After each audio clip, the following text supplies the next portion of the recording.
दोस्तों, आज हम पढ़ने वाले हैं रेंजिंग को। और रेंजिंग में डायरेक्ट और इनडायरेक्ट रेंजिंग में बहुत सारे स्टूडेंट्स को दिक्कत रहती है कि वर्किंग पर्सन कितने होते हैं, रेंजिंग रोड कितनी, आंसर चेंज कैसे हो जाते हैं। इस पूरे कंसेप्ट को हम समझ लेते हैं। सबसे पहले बात करता हूं रेंजिंग क्या होता है। रेंजिंग का मतलब एक सीध, ठीक है।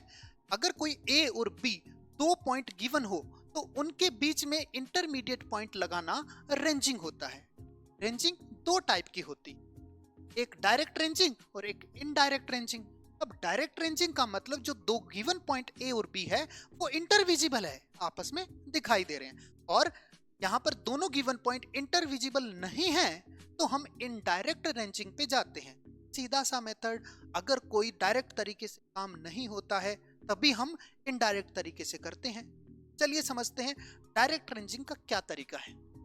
डायरेक्ट रेंजिंग में पॉइंट इंटरविजिबल होंगे तो एक रेंजिंग रोड बी और एक रेंजिंग रोड लगेगा ए पर, और यहाँ पर अपना छोटू है, एक रेंजिंग रोड वो लेके तीन वर्किंग पर्सन तीन रेंजिंग रोड, ठीक है ना। अब आंसर चेंज कैसे होगा देखते रहना। अब ये क्या करेगा, ए और बी इसके सीध में इंटरमीडिएट पॉइंट लगवाएगा और जहां पर भी वो लेफ्ट राइट होके सीध में आ जाएगा वहीं पर पॉइंट लगवाना है, मतलब 180 डिग्री बनना चाहिए। ये कंट्रोल पॉइंट एस्टैब्लिश किए जाएंगे। ये बिल्कुल स्ट्रेट लाइन वन।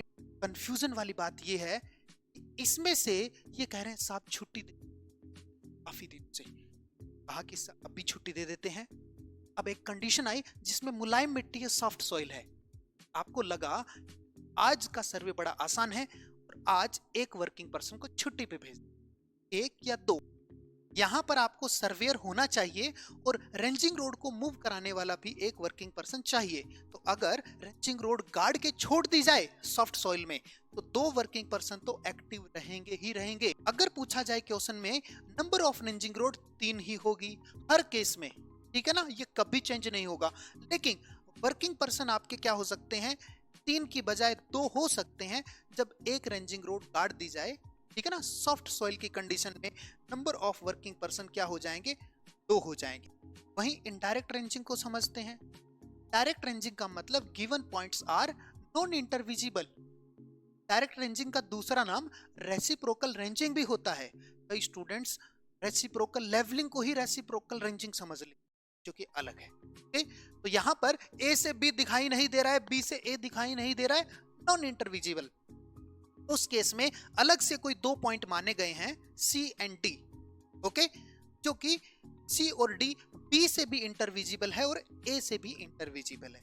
अब यहां से ए पॉइंट से डी को देखेंगे और C1 पॉइंट है वो जस्ट इसके ऊपर ट्रांसफर कर दिया जाए। इसी प्रोसेस को रिवर्स किया जाएगा। रिवर्स कैसे, बस इस टाइप से करेंगे कि C2 पर जो रेंजिंग रोड है वो B से बाइसेक्ट की जाएगा और इस D1 को यहां पर D2 पर ट्रांसफर कर दिया जाएगा, ठीक है।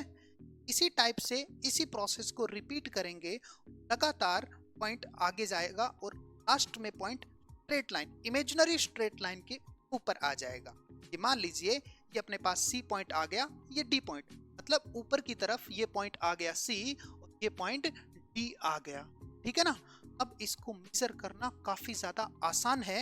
अब स्ट्रेट लाइन पे कैसे हैं, अगर C और D एक के साथ स्ट्रेट लाइन बना रहे हैं और C और D B के साथ स्ट्रेट लाइन बना रहे हैं तो ABCD चारों ही एक स्ट्रेट लाइन में है और एक वर्टिकल प्लेन में भी है।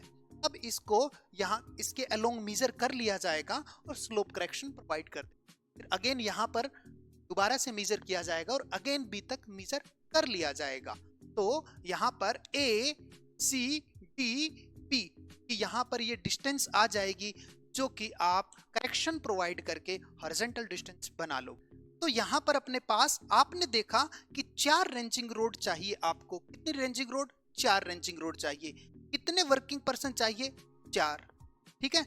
अब बात आती है, अगर सॉफ्ट सॉइल आती है तो ए और बी को कहेंगे रेंजिंग रोड काट दो यहाँ पर और आराम से रेस्ट कर लो।